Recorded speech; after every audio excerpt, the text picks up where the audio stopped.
Ново задолжување на домашниот пазар. Министерството за финансии денеска се задолжи за нови 39 милиони евра.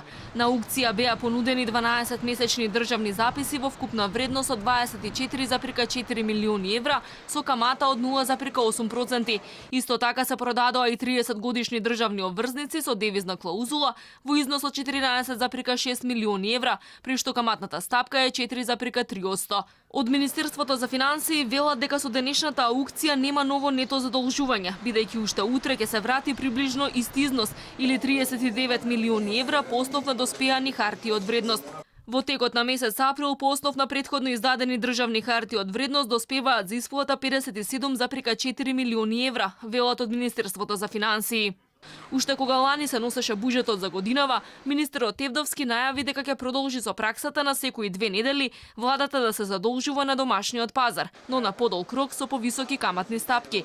Тој пред неколку дена од Вашингтон најави дека очекува Светска банка да и позајми на земјава 420 милиони евра за инфраструктурни проекти до 2024 година.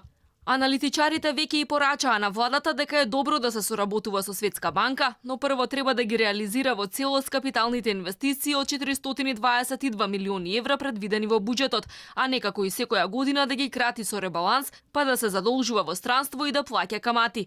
Владата во првите 2 месеци реализираше само 3,5% од вкупно предвидените капитални инвестиции за цела година. Јавниот долг на крајот на 2018-та изнесуваше 48,7% од бруто домашниот производ, но откако законски негарантираниот долг ќе влезе во пресметката, тој ќе надмине 49% од БДП.